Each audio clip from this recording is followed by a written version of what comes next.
I'm going to read a little article, part of an article that is came out earlier this week on RNZ. It features some comments from you. Māori health leaders demand government kill the treaty's principle bill.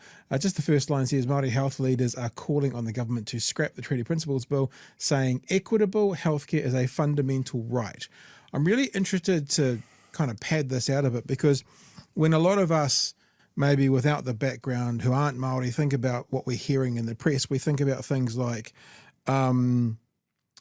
ceding sovereignty. We think about things like kawanatanga. We think about tēnei ranga tiratanga, and you're coming at it from a health perspective. Can you unpack that a little bit for us and tell us how this relates specifically to health and Māori health?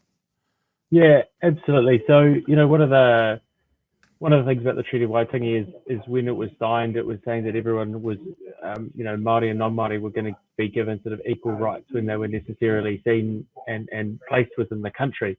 And so one of those equal rights, or what we call taonga, was essentially considered health, and there has actually been a Treaty of Waitangi claim to that effect. So it's Y2575. And so Y2575 says that there's been systematic underfunding of government, of health agencies for a prolonged period of time. And it was from that report that actually came the idea of Te Akawhai order. And so we've already had the Treaty of Waitangi principles examined in a health context, and it has been very clearly articulated by the Waitangi Tribunal that there isn't equitable health going on.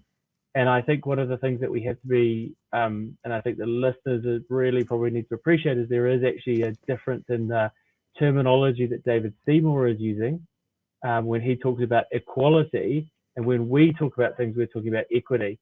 Yeah. And so there's a sort of traditional picture when you Google those two things. It's of the sort of three kids sitting at a fence line, and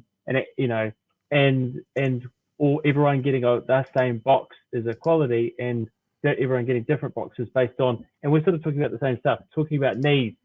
That's it. Yeah. And the thing is that race in this country unfortunately does equate to need on the health statistics.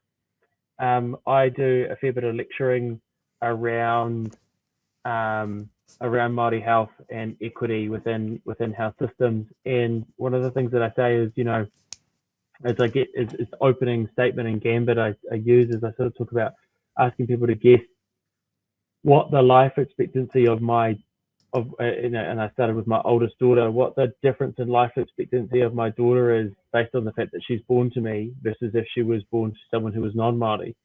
And the answer is it's about 8 years difference for females and 7 years difference for males. And that standardized for, parental education, income, all of these sorts of things, that just says that just because of the race that you're born to, my daughter has essentially an 8 year less life expectancy than not. And so you've got to start to say, well, what are the reasons that are behind that? And often it's not just individual racism. I don't believe people in this country get up every morning and go, I'm going to be mean to someone because of this, or this. It's just systematic, unconscious, just things that necessarily happen that mean that there's a series of failings that necessarily happen. So the purpose of, I guess, this is a sort of, and I guess we're in a long format. The purpose of the things that we or what I'm saying is, we know that there's things that are ongoing here, and so they've been well articulated. And so then to have a bill to think that we're going to re-look at this when it's already been looked at is a sort of a really unfair misnomer for people, because it has been looked, it is really well articulated, it's not needed. It's got a significant cost associated with it. And one of the things I said in that article is it's the government's bill, it's not a Seymour bill, because as soon as you support it and you're saying that it's going through by those parties, it becomes all of those parties. And what I have a problem furthermore with it is that if they're saying they're only going to support it past the first reading, is they're saying, well, all we want is division. All we want is something that's been well articulated to be hashed out in the public space. And what this does, in a health context, and the reason why, because, we loop this back, is as soon as people start to feel unsafe, because their entire, I guess, constitutional right is being questioned or being re-examined upon the agreements that was, people are going to start to feel unsafe. With that increased level of stress, they start, it starts affecting their health in a variety of different ways. There was a really famous study in America looking at farmers who got income just once a year. They sold their harvest and they did an IQ test before they did their harvest, so they were in relative poverty right before they sort of got their yearly income all at once, and they were relatively well off after their harvest. And they tested their IQ before and after that, and there's about a 7 to 10 IQ point difference between those two time points. And so we know that chronic stress affects intellect.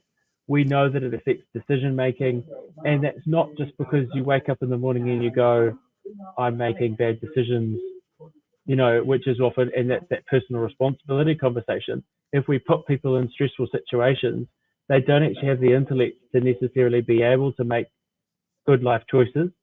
We know that increased stress increases blood pressure, which then in turn can lead into strokes, into heart attacks. There are direct and indirect health outcomes that come from this. And so if you're not going to support a bill and you don't think this bill is worthwhile to go all the way, don't support it from the beginning. It's just divisive. It's just racist in terms of what you're doing. And that's what I think the real comment that we're making here is there is no good to come of this. There's no real reason for doing it. We know it's not going to, they're potentially not going to support it. And so why even do it in the first place? You're only looking to make trouble.